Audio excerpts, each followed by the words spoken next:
Hello, my beautiful followers. Today is Monday, January 13th, 2020.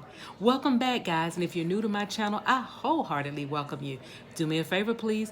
Go down below, subscribe to my channel, click that notification bell so you can get the notifications when I upload these informative videos. Like, share, and comment. These are all greatly appreciated. Guys, this is something that is near and dear to me. These are the things that I went through when I was diagnosed with MS, even now as a MS warrior. So please get yourself checked out. Today, I'm going to say one other thing before I get into the topic for today. I will say to you that I apologize. I wasn't out this weekend. From Friday up until today, I did not feel good at all. I was having a bad MS moment and I couldn't come out to speak to you guys. I know you guys miss me, so I have made a decision to come out 3 days a week, Monday, Wednesday, and Friday, so that I won't overwhelm myself. I'll come out Monday, Wednesday, and Friday. And if I'm in a good way, or if I have something exciting to show to you or tell you or share with you, I'll come out on that special occasion. So again, thank you for joining me today. And I'm glad you missed me. So I'm here today to talk to you about the more common symptoms of MS. I will name the symptoms. I'm not going to elaborate much on them because that could be another potential video. Okay, so I'm going to go down the list. They're not in any order, but these are most of the symptoms that I retrieved from the National Multiple Sclerosis Society, which out of these symptoms, yeah, your girl had the majority ruled on that one. I think I had every one of them except for 1.5. Okay, so I'm going to go over the symptoms. And again, the first one is fatigue. Fatigue is a beast. If you talk to anyone with MS, that is going to be their biggest problem. They're going to say fatigue, fatigue. I'm always fatigue, fatigue, fatigue. I'm going to do a video on fatigue too, and I'll let you know some of the things that I have to do to try and get through the fatigue, my fatigue phase of MS. With that being said, fatigue was the first one. And again, they're not in any order. Numbness and tingling. Yeah, the numbness and tingling, I had that.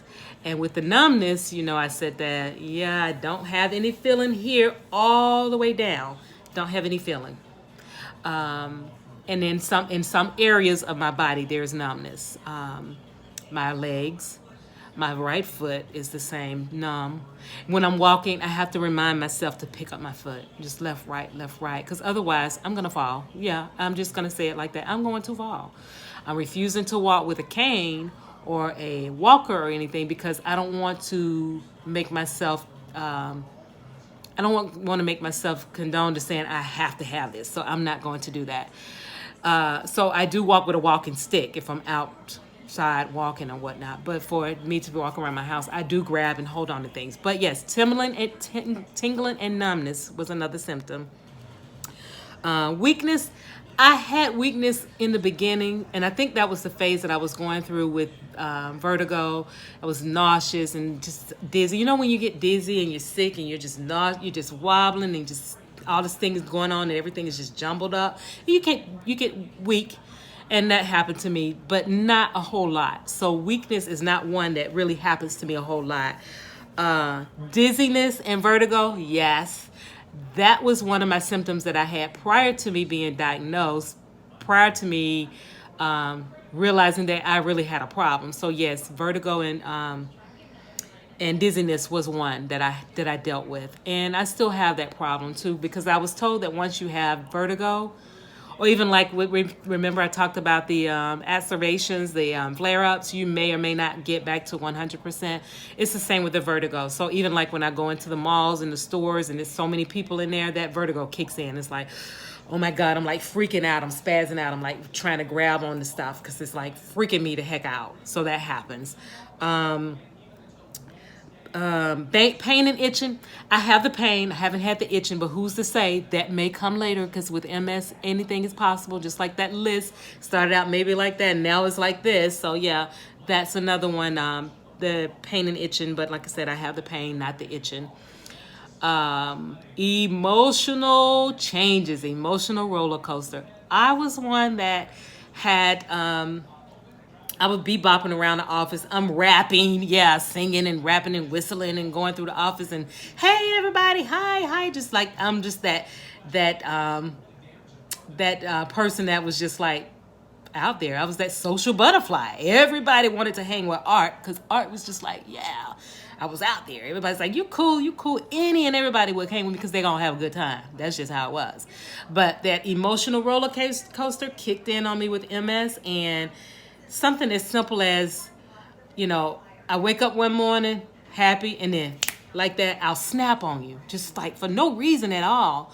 And just any little thing that will make my emotions just spill out. I would cry. I would, cry one moment, laugh in the next. Mad one moment, smile in the next. So it was just an emotional roller coaster for me. Something as simple as, I'll tell you a good one. I made some really tasty daggone spaghetti one night, and I was like, ooh, I got lunch for me tomorrow. I put my lunch up in the refrigerator in the middle of the night. Somebody in my household decided that they liked the spaghetti better than I did, and they ate my spaghetti.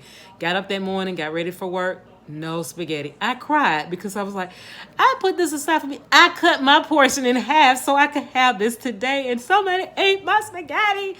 And I'm crying, and it just really bothered me. It really did. So I was like mad, and I was like, okay, you know what? Get over it. Just get you something else to eat. But it was that emotion thing. I just could not, if somebody said something to me that typically wouldn't hurt my feelings, if somebody said something negative or mean to me, and I would snap back and tell them to kick rocks, something as simple as that would have me just emotional. I'd just be bawling and crying. And I was like, is it that time of the month for me? Maybe that's what it is. It was that MS kicking my butt with emotions. So emotional changes was another one. Depression. Depression was one that I spoke about with you guys too. And depression was big for me. And depression is a big challenge with MS. So depression was another one. Cognitive changes. Remember, I talked to you about my cognitive skills. Something as easy as learning how to put your clothes on, forgetting how to put your pants on one leg at a time, right? Okay. Learning how to match your clothing, learning how to count your money. And you would never think somebody forget how to count their money. But when somebody gives me something, I have to sit there and think, okay, he gave me $1.70. His meal his purchase came to $1.72. That means I got to give him, and I'm counting on my fingers, guys, stuff that I knew since knee high to a duck. So little things like that bother my cognitive skills. I was like doing something that I've done all my life, which was mortgages, and I could do my mortgages in my sleep. That's how badass I was with my mortgages.